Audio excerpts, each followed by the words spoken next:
You all know that South Africa is supposed to be the greatest democracy in the world. Screw America. What do they know? We are number one.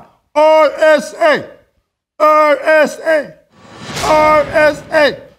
Sorry, guys. I got carried away there. Back to the point. Everybody says South Africa has the world's greatest constitution. Our people have the most wonderful rights in the world. Forget poverty. We have rights. But what good are rights when you have no money? Can you swipe the constitution? Yes, South Africa, you are free to marry a dude, but you're also free to starve to death. It's rough here. A fundamental part of democracy is that you're supposed to be choosing your own leaders. That unlike apartheid, nobody should be able to impose themselves on you. The Freedom Charter says that the people shall govern. So how then can you explain in a democratic country that we have 10 kings, 829 senior traditional leaders, and 5,311 chiefs? Hey, that's a lot of guys we did not vote for, Chief. Chief? Chief. That is what we call a sausage fest. Now, I know some of you are saying, Loyiso, you are talking like a coconut. While some of you are saying, hey, Loyiso, you are hilarious.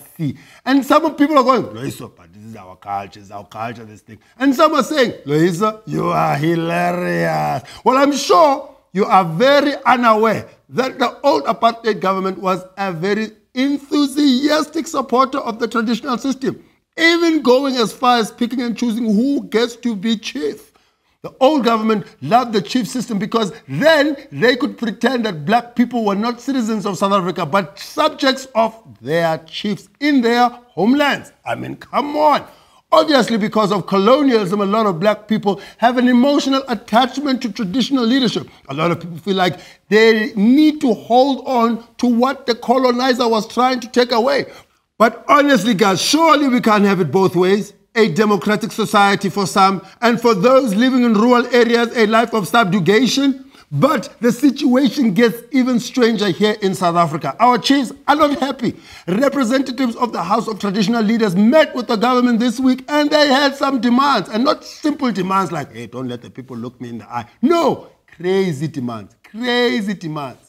We want Mercedes-Benz SUVs in fully furnished houses with washing machines and dishwashers, spousal benefits and medical aid. We also want houses with curtains.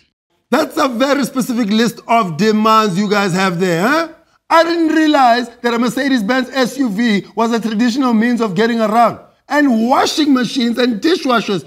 You guys are chiefs, man. Can't you just get someone to do that for you? Ah, man, guys, stop playing games. But apparently now President Jacob Zuma met with the chiefs earlier this month and told them that their demands, which they call tools of the trade, would be carefully listened to. Hey, our president loves listening to people. Democracy.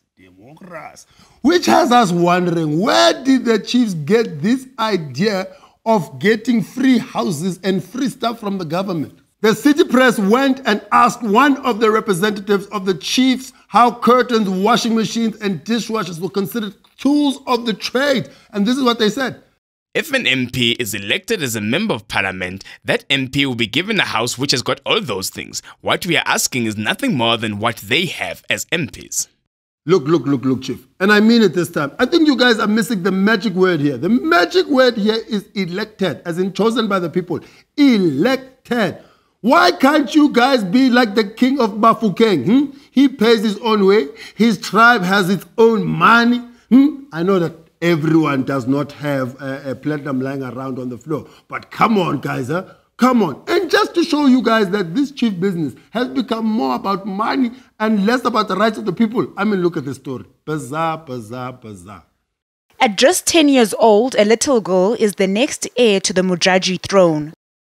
Her mother, the last queen and regent of the Balobedu people, died in 2005. Now Mogale is accusing Minister of Education Angie Motshekga and her husband, ANC MP Mathole Motshekga, of kidnapping his daughter. Angie, textbook Motshekga, and her husband being accused of kidnapping. What's going on here? Are you guys the modern day Mai? I'm man. They want the child's uncle to become a chief, not the child. So, by kidnapping the child, the child can be either killed or discredited. Guys, come on. We know that the Mujaji queens can make it rain. But I mean, come on, man. Has it come to this now? Aye, guys, man.